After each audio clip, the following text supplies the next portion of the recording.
Have you ever sat in a meeting wanting to speak, but your heart beats faster and your voice gets stuck? You're not alone. Hello, friends. Welcome back to Speak English. I'm Anna. Subscribe and activate notifications for new videos. In this episode of Speak English, I'll show you how I found the courage to speak first, impressed my manager, and even handled tough, unexpected questions with confidence. By the end, you'll have real phrases and formulas you can use in your own workplace. We'll guide you through listening, shadowing, vocabulary, deep dive, and homework to help you speak naturally and confidently in English. Are you ready? Let's get started. First, let's listen to the full conversation. All right, team. Let's begin. Excuse me, Mr. Carter, may I start? I'd like to share a quick update before the questions. Of course, Anna. Go ahead. Thank you. So, from our latest report, overall sales were stable last quarter. But what stands out is that Asia, especially the new markets, showed strong growth around 12%. I believe this is something we should highlight. That's right. The new markets actually exceeded our expectations. Good initiative, Anna. Since you mentioned sales, can you break it down by region for us? That's a really good question. I don't have the exact breakdown in front of me, but I'll confirm after the meeting. What I can say is that Asia performed the best, while Europe was more stable. All right. And how do we compare with competitors' pricing? That's an important point. I don't have the detailed competitor data now, but I'll check with market research and share it tomorrow. So, are sales in Asia slowing down or growing? Just to clarify, do you mean overall Asia or only the new markets?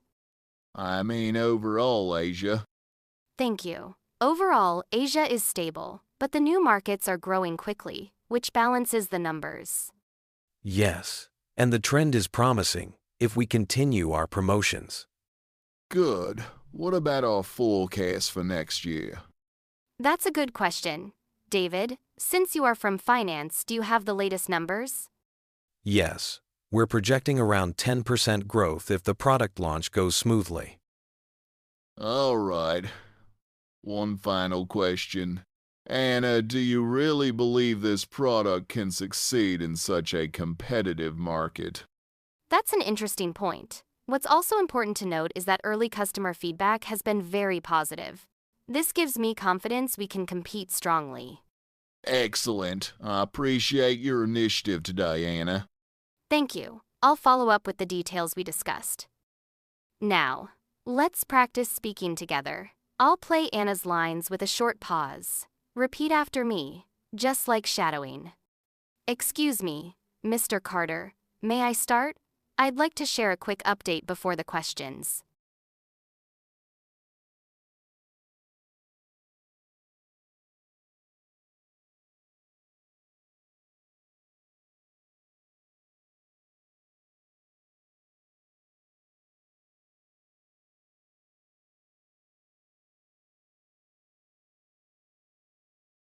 From our latest report, overall sales were stable last quarter.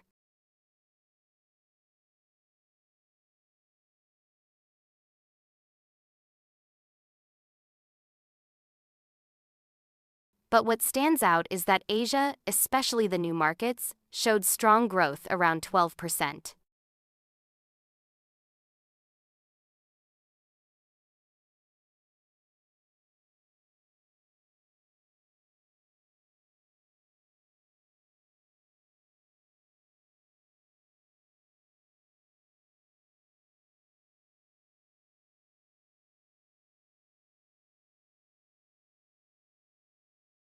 That's a really good question. I don't have the exact breakdown in front of me, but I'll confirm after the meeting.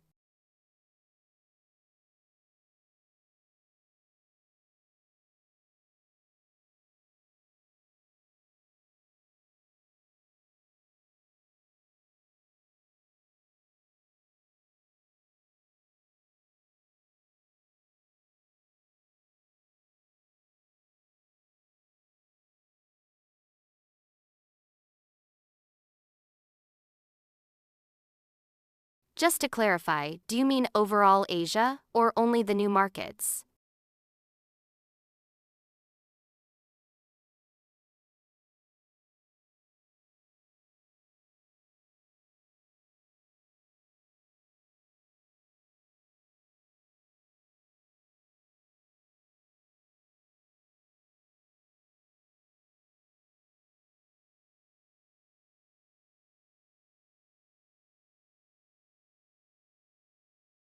That's an interesting point. What's also important to note is that early customer feedback has been very positive.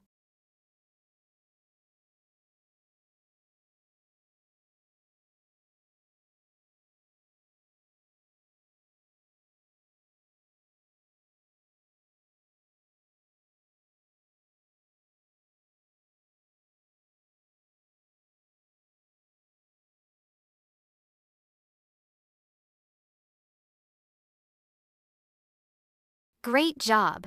Notice how Anna starts with small phrases to gain confidence, then grows more fluent. Let's look at some useful vocabulary and phrases from the conversation. May I start? Is a phrase that we use as a polite way to take initiative. That's a really good question. Is a buffer phrase to buy time? Just to clarify, this phrase is used to help you check understanding before answering. I don't have the exact breakdown is a professional way to admit you don't know all details. What's also important to note is a bridge phrase to highlight your strong point. Bonus formula. If you don't know the answer right away, use the 4 steps formula. Acknowledge, clarify, redirect, bridge. For example, acknowledge, example phrase. That's a good question. Clarify. Do you mean overall Asia or just the new markets? Redirect, example phrase. I don't have the full competitor data right now. Bridge, example phrase. But what's important is that customer feedback is very positive. Speaking challenge. Now it's your turn. Imagine you are Anna in this meeting. Try answering these tough questions using the formulas we just learned. Tip: don't aim for perfect English. Focus on being clear, polite, and confident. Can you explain the sales breakdown by product line? Do you think our product can survive against cheaper competitors? What's the forecast for next year? Today, you learned how to take initiative by speaking first. Use formulas to handle unexpected questions. Build confidence step by step in meetings. For your homework, write down 3 buffer phrases you will use the next time someone asks you a tough question. Practice saying them out loud until they feel natural. Remember, confidence grows the more you practice. In the next episode, we'll learn how to use small talk strategically to get noticed before the meeting even begins.